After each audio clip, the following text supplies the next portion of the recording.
A man alone, a man who listens to the trembling of the trees with sentimental ease. In me you see a man alone. Behind the wall, he's learned to call his own. A man who still goes walking in the rain. A man alone. A man who listens to the trembling of the trees with sentimental ease. In me you see a man alone. Behind the wall, he's learned to call his own. A man who still goes walking in the rain. A man who still goes walking in the rain. Sometimes that is better. Well, hello again, YouTube. It's your friend Lawrence Axel back again to discuss more of what the 80s is all about. What I enjoyed the most about the 80s and whatever else floats your boat. One thing I'd like to mention is film. Film was a huge part of the 80s and made an impact on my life in so many ways. When you're young, you're figuring out what life is all about. You're trying to figure out what makes you. You're trying to figure out who you're going to be. Movie has an impact on that.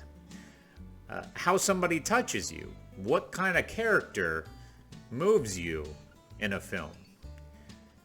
I'd like to talk about one film that touched me in many ways. And no, let's not take that to where it needs to go. I'm talking about Better Off Dead.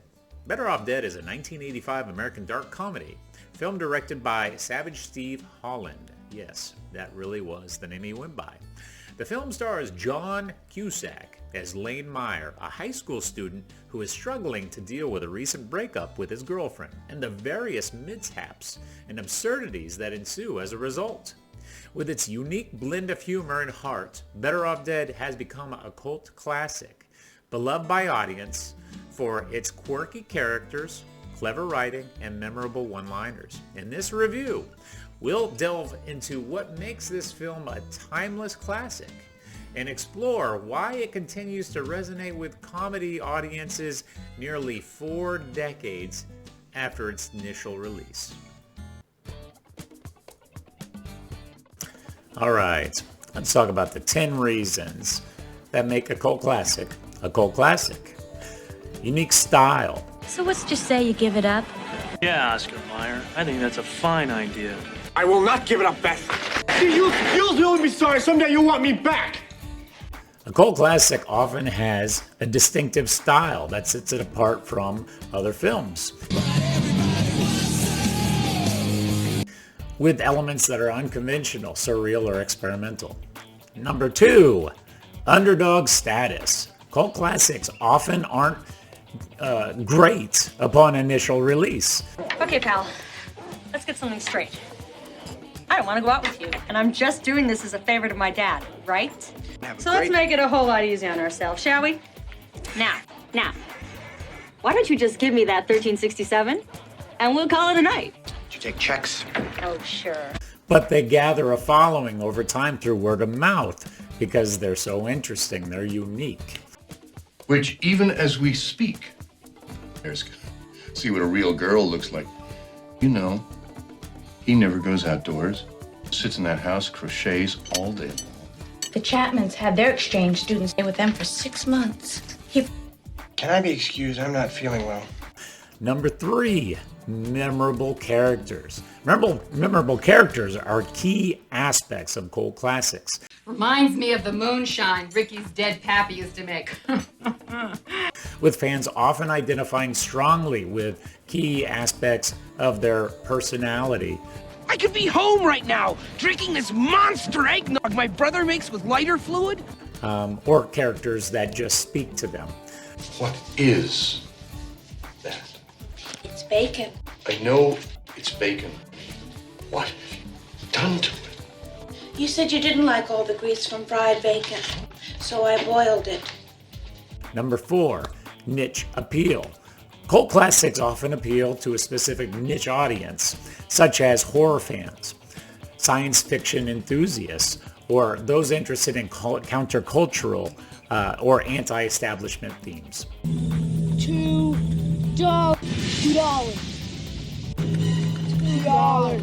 Number 5, quotable dialogue. You'll make a fine little helper. What's your name? Charles DeMar. Shut up, geek. Cult classics often have quotable dialogue and have become an instant success in pulp culture, with fans frequently quoting lines from the movie. Instead, he uses it as a chance to put his testicles all over me. His what?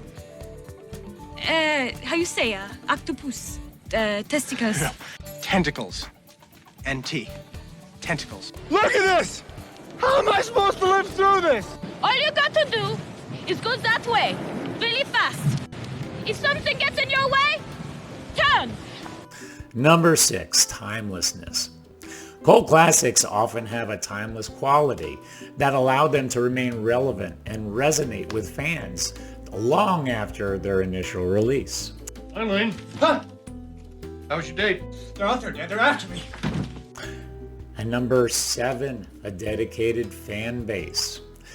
Cult classics often have dedicated fan bases that keep the film alive through word of mouth, alternative distribution channels, and events such as midnight screenings. It's just our virginity. Oh, yeah, I agree, totally.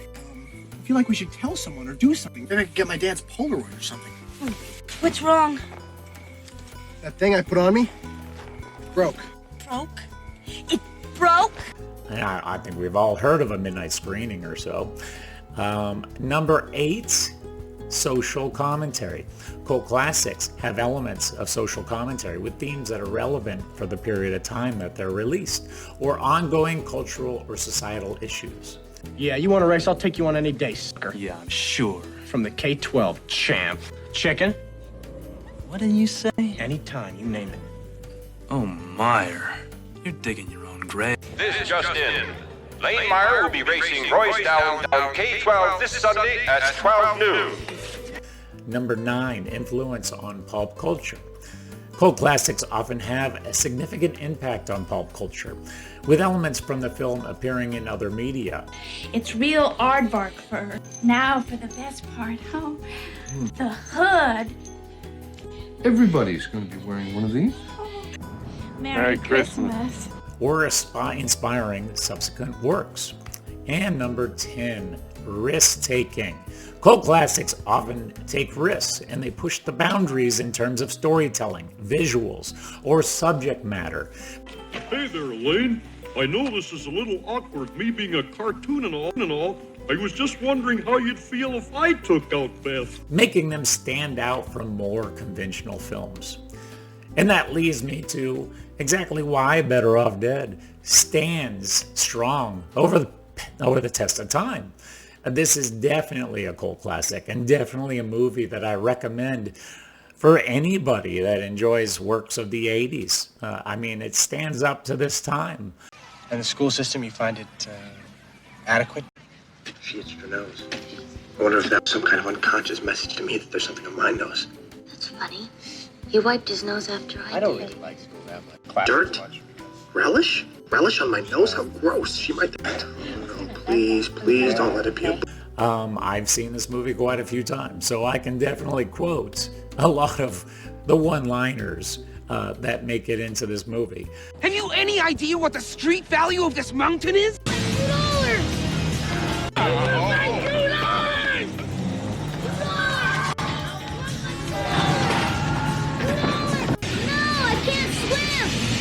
And then John Cusack, what can I say? The man was a legend when it comes to these comedies. Memorandum. I would like to take a meeting with you at some point tonight to discuss the future of that vehicle which you purchased several months ago, yet has darkened our driveway immobile ever since. Okay, Dad. Noted. He had a lot of quirky movies, and he was a quirky character in a lot of these movies. So I definitely have to say I give this movie 5 stars or 10 thumbs up, whichever you like. But I recommend you go check out Better Off Dead. Thank you. Hello, YouTube. You want to be a part of the fastest growing channel available? Maybe the second fastest? Maybe the third fastest? Feel free to join this channel. This is where we celebrate the 80s. Daily, nightly, monthly, weekly, any other time. I'm going to be putting out content once or twice a week, so feel free to peruse at your leisure. I will be here for the remainder of your stay on YouTube, so you can find me at Lawrence Axel, Virulent Viking Videos.